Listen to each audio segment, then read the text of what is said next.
Hi, students. I wanted to get you a bit of feedback in terms of your object assignment, your object form assignment, and I wanted to use that exercise as a catalyst. So if you're under classwork, I wanted to point out this section here, reading and materials. I have one material titled Elements of Art and the Principles of Design that I wanted to use as I wanted to use that exercise as a way to discuss this, um, in my opinion, useful but often kind of dry content.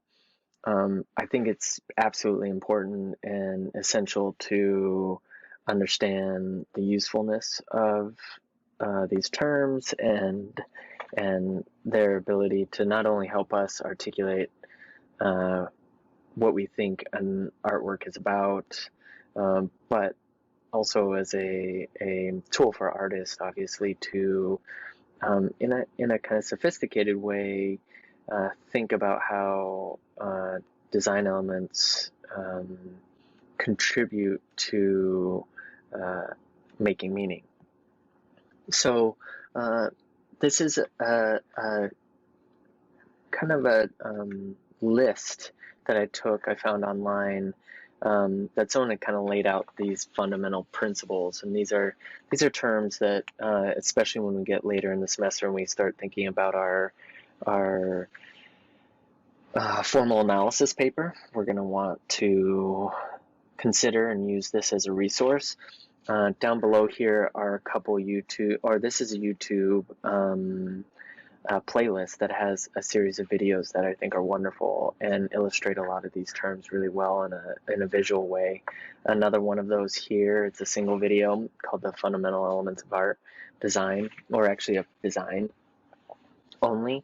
I'm not going to get into necessarily this kind of division between art and design, although I think it's critical to understanding, but I think I've done a pretty decent job so far of defining what I think art is. But I don't think design is wrapped up in the same questions or is interested in the same concerns and questions that art is, and that often delineates it and keeps it aside. That said, often art isn't beholden to the same things as well that design is. For instance, I think one of the examples that came up when I was presenting the course during the honors visit last semester, they someone brought up architecture and thinking of it as an art, and I coming back to that, I it is an art form, but it's one that is rooted in and beholden to a set of forms and functions. For instance, it's a architecture of a structure, right? And that structure is usually a functional structure. It's to be inhabited, and that's one of its kind of underlining concerns. Whereas art doesn't have any of that necessarily. It's not really rooted in. It can be functional. It doesn't have to be functional.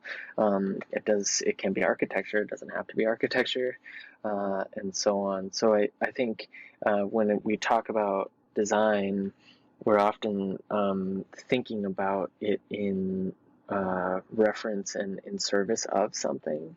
So graphic design is an art form, but it's tethered to visual graphics that are tied to the sale of something or specifically a form of communication.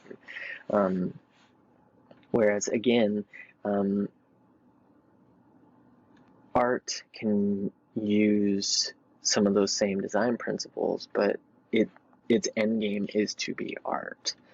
Okay, and therefore it doesn't need sometimes some of the things like graphic design. If you're maybe making, let's say, product packaging, is tethered to a whole set of rules and regulation. For instance, in grocery stores, certain packaging has to have a label of the nutritional values, and they have to be of a certain font, they have to be a certain size, and they have to be legible in very specific terms, and those aren't decisions that are flexible. They just are. You might creatively think about where those elements are placed, but they're tethered to a whole set of regulations that aren't at all interested in your design or your creativity.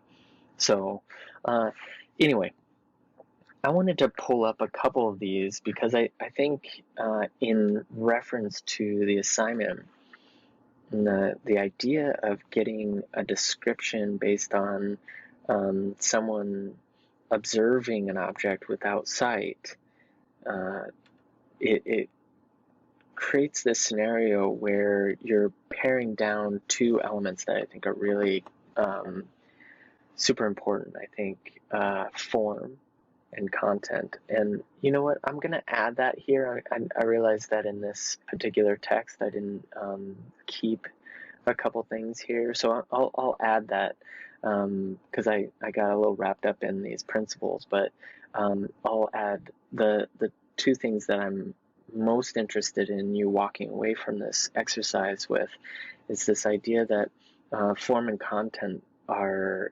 indivisible. They need each other. You can't have them solely independent. They're tied. So when you describe the form of an object, you're describing its content.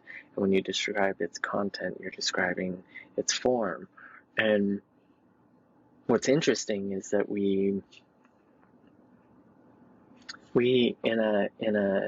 I've got really interested in phenomenology and this idea that everything is interpreted and perceived from a perspective. And so when I look at an object, say for instance, let me find something that might be when I look at an object, say for instance, like this mug, right? When you're looking at this mug, you're looking at the mug that you understand to be mug, but if I ask you what's its shape, a lot of you would say circular. But what's interesting is when you're looking at it from this angle, it's actually kind of a complicated form that isn't really easy to articulate. It's circular when you look at it here from the top or from the bottom. It's cylindrical in a way, but its dimensions are still hard to perceive in the round when looking at it from a specific perspective. So you're in this kind of realm of a really kind of complicated interpretation of the thing itself.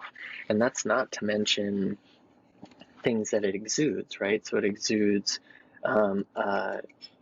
metal, right, or plastic, which both have very different interpretations when looked at, not when held, but when looked at as exhibiting different weight, right? So maybe the metal, this looks heavy, but that depends on if you believe it's full of liquid or not.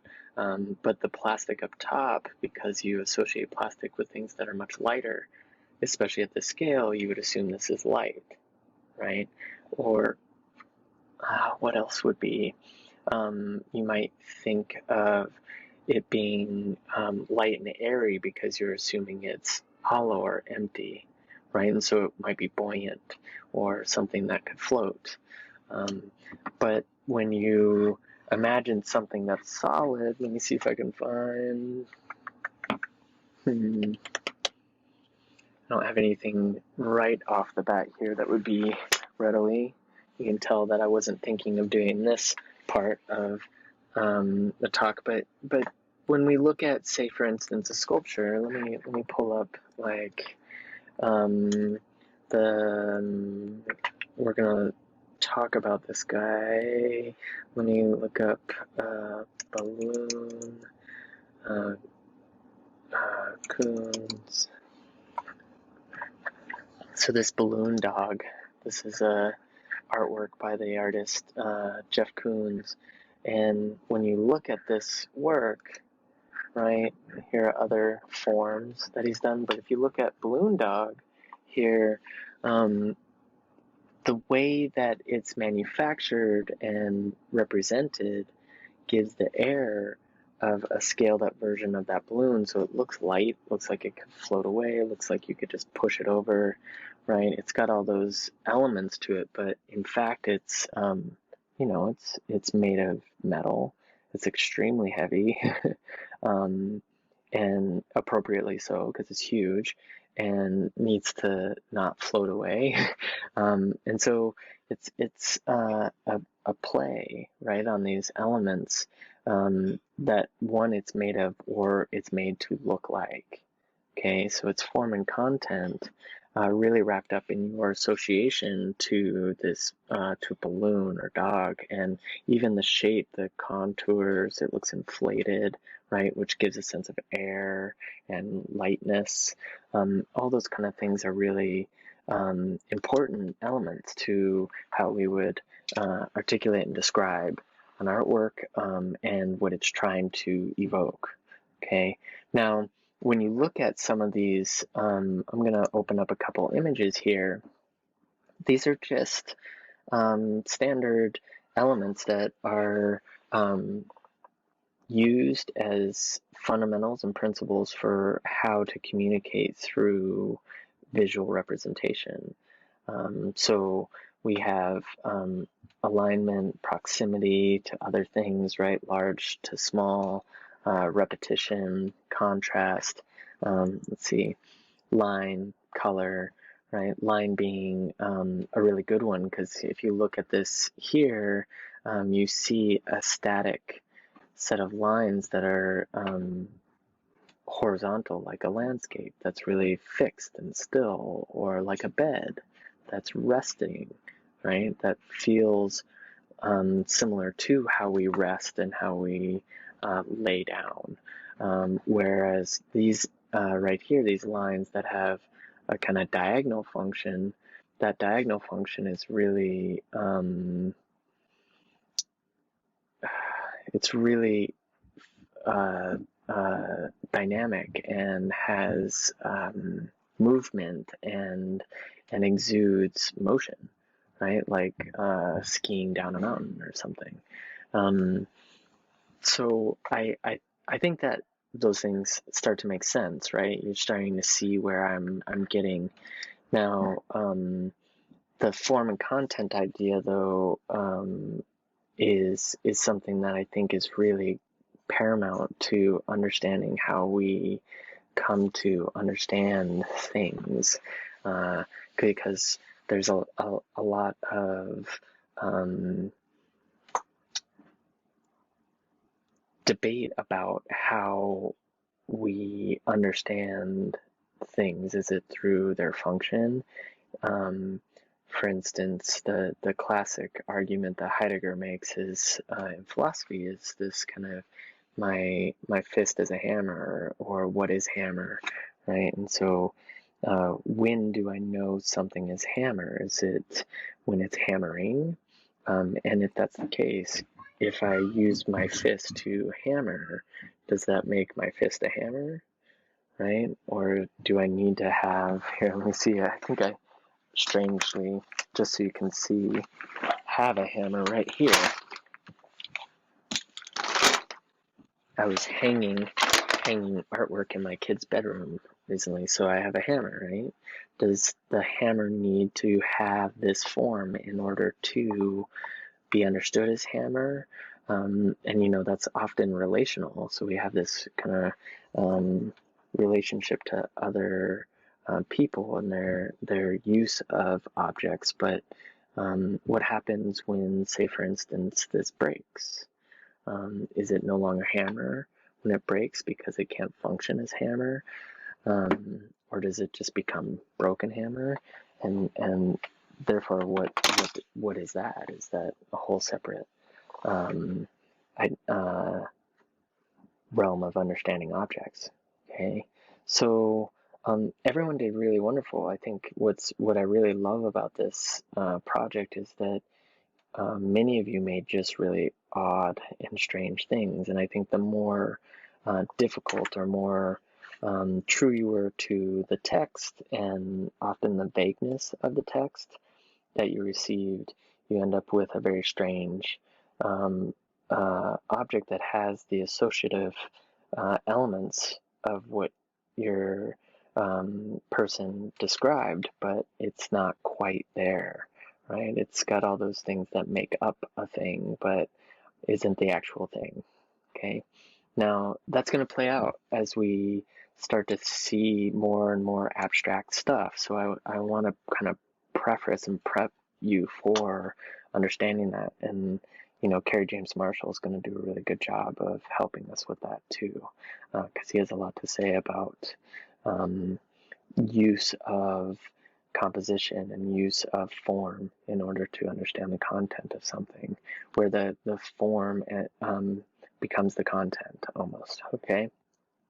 Now, if you got any questions, don't hesitate. And I'm in my freezing basement. That's why I'm wearing a hat. The weather's very, very cold.